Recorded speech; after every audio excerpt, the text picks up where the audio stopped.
Okay, this is the final part of the women's movement. So we're looking at why did people oppose women's liberation?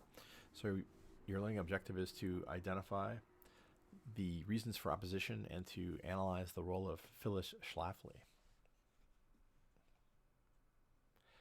So reasons for opposition.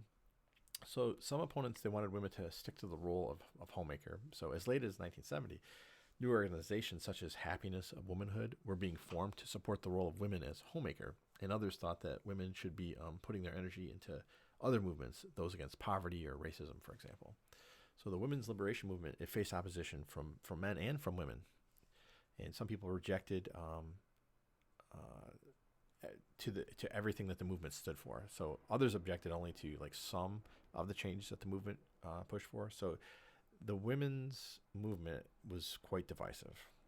One of the biggest issues that people had was located on the issue of abortion, which we already spoke about. So in 1960, abortion was illegal in the United States, although some states allowed it if the mother's life was at risk. And illegal abortions were dangerous, and many women they actually died during the procedure. And unwanted pregnancy was too often seen as a problem for pregnant women that they had to solve, not men or society. So groups like Now, they campaigned for the right for legal abortion because it was a woman's body and life that was affected in a woman's life that was affected by the pregnancy. And the issue soon became a struggle between the rights of women versus the rights of the unborn child. And this has not been solved. This is still an issue. This is a very much a Republican Democratic issue. There are people who will vote for a Republican candidate based solely on their stance on abortion. So, as an example, President Trump has come out in favor of making abortion illegal. So many people who have no other support for his lifestyle, his political views, because he is against abortion, they will cast their ballot for him. So from 1965 onward, some states they brought in laws that allowed abortions for more reasons. So they lifted the restrictions. Yeah, so it wasn't just to save the mother's life. And then in 1973, a federal court case was brought before the Supreme Court, and it is Roe v. Wade. And the Supreme Court decided that women have a legal right to an abortion, and that has been the case ever since. So the decision was that the first 12 weeks, so that's the first 3 months, a woman now had the right to choose to abort her fetus or her child in any of the 50 states. So even if you're a state that had a law banning abortion, the Supreme Court's decision overturned that ban.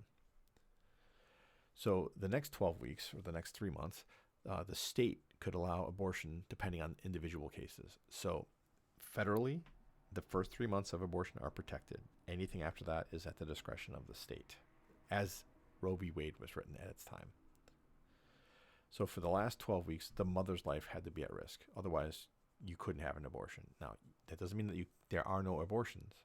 It's just that if the mother's life is at risk, then the child can be aborted, but no other reason. Abortion was now legal, but anti-abortion groups did not give up the fight to stop abortion.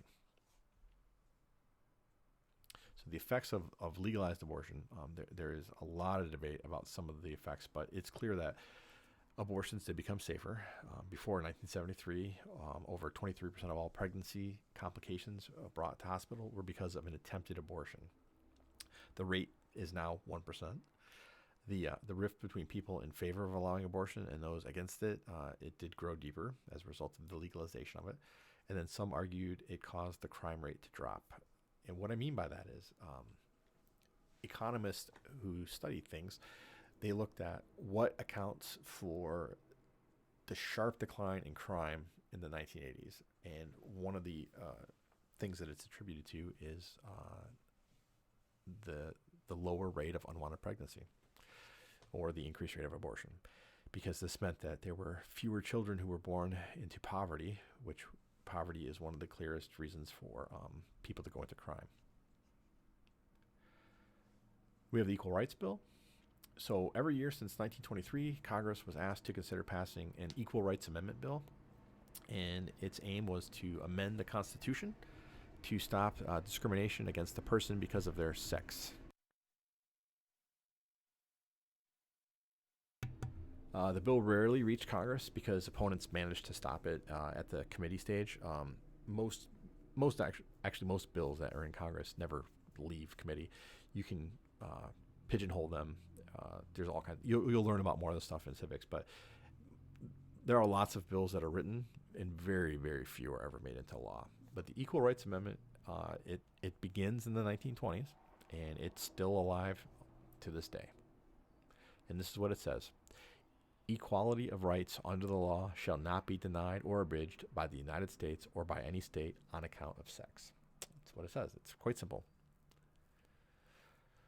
So in 1972, thanks to the work of NOW and other women's liberation groups, politicians realized that enough women supported the ERA to affect voting results, meaning if you are somebody who is against the ERA, it could cost you women votes. This is Betty Friedan right here.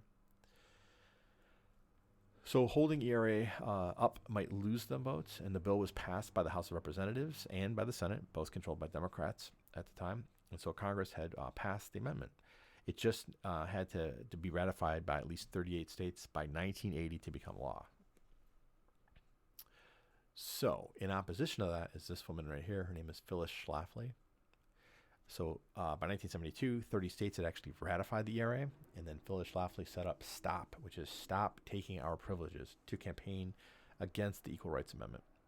And Schlafly was a married lawyer who had once run for Congress in 1952, and she opposed women's lib. She saw it as being damaging to family values. And in 1967, she set up the Eagle Forum, a conservative, meaning Republican, pro-family group, and this became STOP in 1972. So Schlafly argued against the ERA because she said it would remove privileges that many women wanted. So, for example, exemption from conscription to the Army. Women are not included in the draft. So this was, and remember, while she's making this argument, the United States was fighting a war in Vietnam.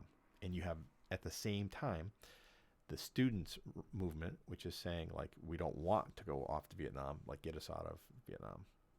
So she also argued that many poor women who wanted to be wives and mothers would be disadvantaged by the amendment. And her campaign convinced states that there was considerable opposition to the ERA, as well as support for it, and only 30 ratified the amendment. And it was not passed. So Phyllis Schlafly, she is the reason why the ERA was not adopted in the 1970s. So a summary, why did the women oppose the women's rights movement? Well, first, some women believed that NOW was dominated by white middle-class females that working-class women couldn't relate to. Two, others objected to the extreme demands and methods of the women's liberation movement because it was becoming more radical. We talked about that, radical feminists. Three, a number genuinely believed in and accepted the traditional role of women. They believed that that was where a woman was going to find happiness, was through her identity as a wife and as a mother. And then four is some women were anti-abortion. And then five, the movement did not seem to be doing enough to help poor women or actually women of color either. So I want you to answer this question, which is use the source, which is there on the right-hand side, and then your own knowledge to explain why opposition to the women's liberation movement grew in the early 1970s. So it says some opponents, like Phyllis Schlafly, wanted women to stick to the role of homemaker as late as 1970. New organizations such as Happiness of Womanhood and STOP were being formed to support the role of women as homemaker.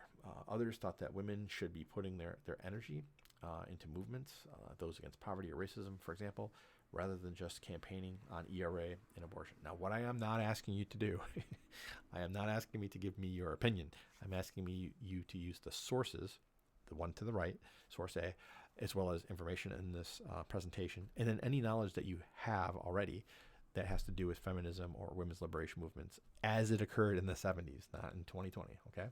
So you don't have to do this part, but it's important. It's a good idea, though, if you look at this, underlying like keywords. These are words you would want to be using in your answer. It says exam question, but it just means question, okay? Just like you had to do before, you have to give me a reason. You have to explain your reason. Why did you choose this as your first reason, okay, for the women's rights movement, why it grew in the 70s, why it didn't grow in the 60s or the 50s or the 40s. Okay. Now, you can use some of the stuff that you used from your last writing assignment. That's okay. You can't copy and paste it because it's not the same thing. This isn't why the women's rights movement was started in the 60s. This is why was there opposition to the women's rights or women's liberation movement in the 1970s. And there's reasons for that. So you're going to give me your first reason, you're going to link that to a second reason, and you're going to sum it up, okay? So this is the counter to what you wrote earlier, essentially.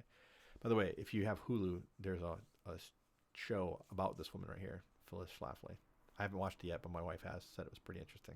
So thank you.